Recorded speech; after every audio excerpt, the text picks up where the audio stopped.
প্রিয় তাহিরপুর, জামালগঞ্জ, ধর্মপাশা, মধ্যনগর উপজেলাবাসী সহ প্রিয় দেশবাসীকে আমি পবিত্র ঈদ উল ফিতরের শুভেচ্ছা জানাই।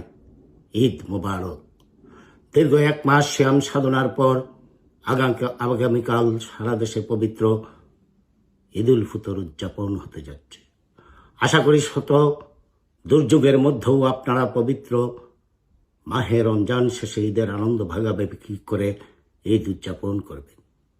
কঠিন বাস্তবতার কারণে আপনাদের সাথে সশরীরে ঈদের শুভেচ্ছা বিনিময় করতে পারছি না বলে আমি আপনাদের কাছে আন্তরিকভাবে দুঃখিত।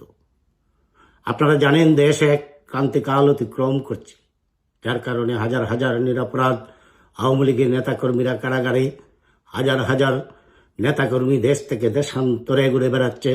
অগণিত মানুষ তাদের স্বজনদের সাথে ঈদ উদযাপন করতে পারছে না।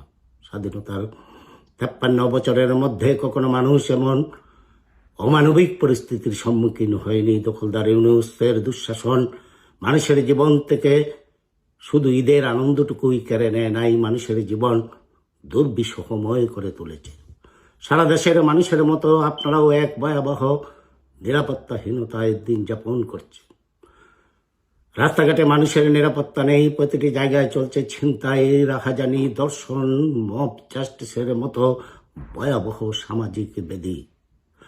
কোথাও মানুষের নিরাপত্তা নেই, থানায় পুলিশের নিরাপত্তা নেই, আদালতে বিচার প্রার্থীর নিরাপত্তা নেই, নিত্য প্রয়োজনীয় জিনিসের ঊর্ধ্বগতি। মানুষের আজ দীর্ঘশ্বাসে পরিণত হয়েছে। চাঁদাবাজির মহোৎসব চলছে প্রকাশ্যে। ব্যবসায়ী থেকে শুরু করে বাস স্ট্যান্ড, টেম্পু, সিএনজি স্ট্যান্ড, বালু, পাথর সহ সব জায়গায় চাঁদাবাজি করছে দেদারসে। চাঁদাবাজদের হাত থেকে রক্ষা পাচ্ছে না দিনমজুর, রিক্সা চালক। মিথ্যা মামলার ভয় দেখে সাধারণ মানুষের কাছ থেকেও চাঁদা আদায় করা হচ্ছে। কয়েক মাস আগেও যেসব ছাত্র নামদারি সমন্বয়করা রিক্সা ভাড়া দিতে পারত না, এখন তারা চাঁদাবাজি করে হাজার হাজার কোটি টাকার মালিক হয়েছে। প্রশাসন তাদের বিরুদ্ধে কোনো পদক্ষেপ নিচ্ছে না। দেশে কোনো সরকার আছে বলে মনে হয় না।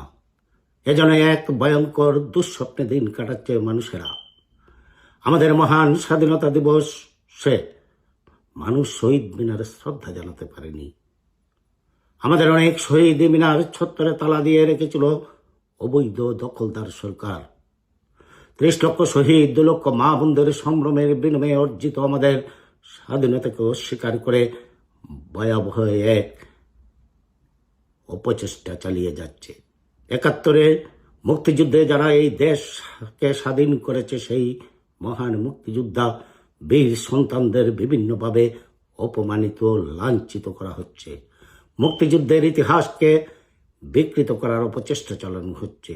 71-এর পরাজিত শক্তিরা সংস্কারের নামে আজ দেশে সকল প্রতিষ্ঠানকে ধ্বংস করে দেশকে পিছনের দিকে নিয়ে যাচ্ছে। দেশের স্বাধীনতা, সার্বভৌমত্ব আজ হুমকির সম্মুখীন। এসবের বিরুদ্ধে আমাদেরকে রুখে দাঁড়াতে হবে। মহান মুক্তিযুদ্ধের মাধ্যমে অর্জিত আমাদের এই বাংলাদেশকে ধ্বংসের পথ থেকে আমাদেরকে ঐক্যবদ্ধ সংগ্রামের মাধ্যমে রক্ষা করতে হবে। সেই সংগ্রামের জন্য আপনাদেরকে প্রস্তুত থাকার আহ্বান জানাচ্ছি। বিগত 15 বছরে জাতির পিতা বঙ্গবন্ধুর কন্যা জননেত্রী শেখ হাসিনা দেশকে যে উন্নয়নের রোল মডেলে রূপান্তরিত করেছিলেন, তা 71-এর পরাজিত শক্তি মেনে নিতে পারেনি বলে বিদেশি শক্তির সহায়তায় ষড়যন্ত্রকারীরা জোর করে 5ই আগস্ট ক্ষমতা দখল করে দেশকে একটি জঙ্গিবাদের আস্তানায় পরিণত করেছে।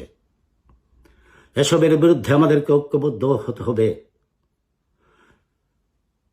সংখ্যালঘুদের উপর দিনের পর দিন তারা আক্রমণ চালিয়ে যাচ্ছে। সংখ্যালঘুরা আতঙ্কিত অবস্থায় দিনাতিপাত করছে। ভয়াবহ নিরাপত্তাহীনতায় তারা বুঝছে একটি স্বাধীন দেশ এভাবে চলতে পারে না। সবাইকে সকল অপকর্মের বিরুদ্ধে সোচ্চার হতে হবে।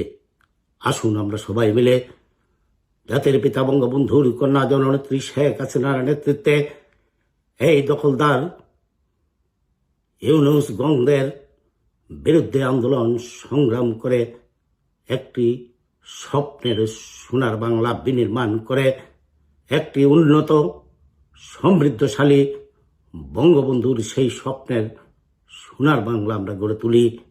আপনারা সবাই ভালো থাকুন। আবারও সবাইকে পবিত্র ঈদের শুভেচ্ছা। জয় বাংলা, জয় বঙ্গবন্ধু।